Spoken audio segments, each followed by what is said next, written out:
Assalamualaikum warahmatullahi wabarakatuh. Selamat sejahtera untuk kita semua. Salam pencerahan. Filosofer sekalian, tanggal 2 Desember, Anies Rashid Baswedan, calon presiden yang dideklarasikan oleh Partai Nasdem, yang punya suara di parlemen 10,26%, berkunjung ke Aceh.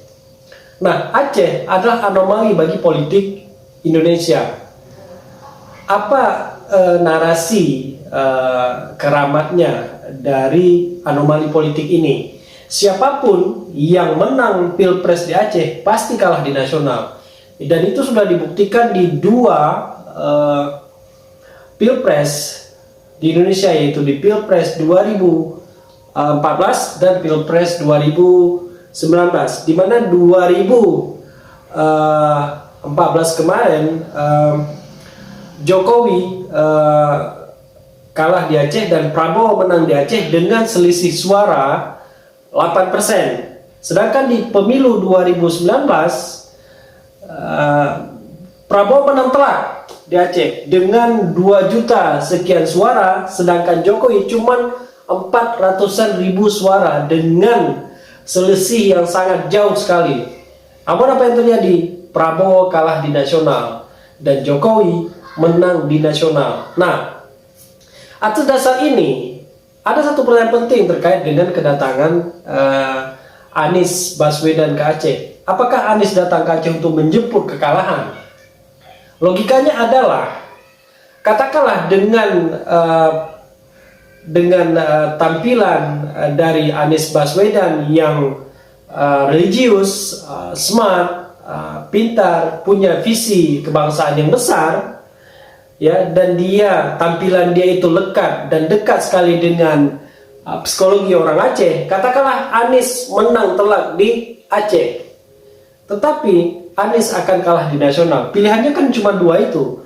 Atau Anies akan merubah kutukan dua pilpres itu, Anies akan menang di Aceh dan juga Anies akan menang di nasional. Tetapi itu adalah sesuatu yang sangat sulit sekali dilakukan, karena publik Aceh itu harus cerdas melihat fenomena ini. Artinya apa? Publik Aceh harus memakai filsafat kritis untuk melihat ini. Artinya apa?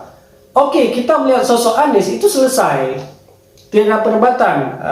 Ya, katakanlah orangnya religius, smart, punya visi yang jelas, kemampuan bahasanya bagus, kemampuan komunikasinya bagus. Oke, selesai pada figur.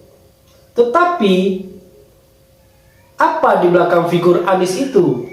Kekuatan modal apa yang bermain di belakang figur Anies itu? Karena apa? Bicara kepentingan politik itu bicara kepentingan ekonomi. Bicara politik itu bicara kepentingan ekonomi, tidak bicara kepentingan agama. Jadi publik Aceh itu harus kritis. Jangan selalu terpesona dengan tampilan agama, karena persoalan agama itu telah selesai di Aceh.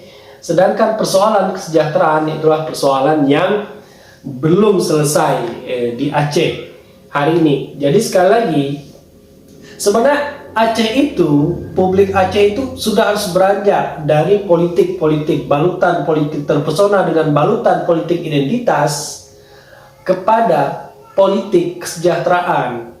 Artinya begini, siapapun presidennya bagi Aceh, yang penting orang Aceh itu wajib sejahtera, rakyat Aceh itu wajib sejahtera.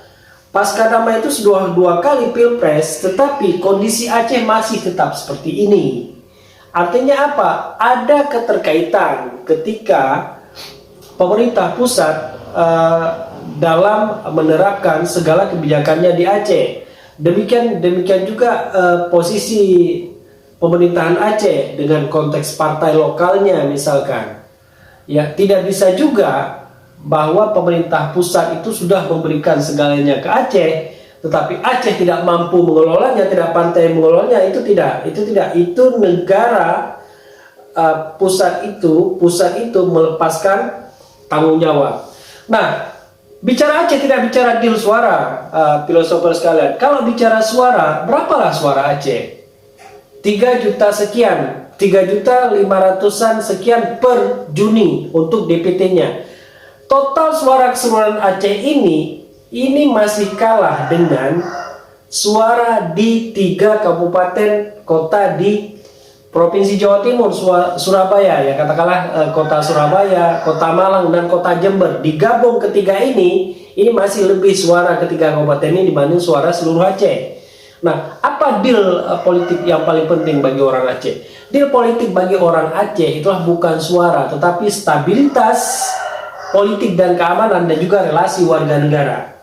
Aceh itulah satu provinsi yang sesekali ingin menjadi negara apabila ada kekhususannya yang coba dilucuti oleh terutama oleh Jakarta. Nah, bargaining inilah yang seharusnya dimainkan oleh Aceh dalam melihat peta pilpres ke depan. Jadi jangan selalu terpesona dengan yang namanya balutan-balutan agama, karena itu semua omong kosong.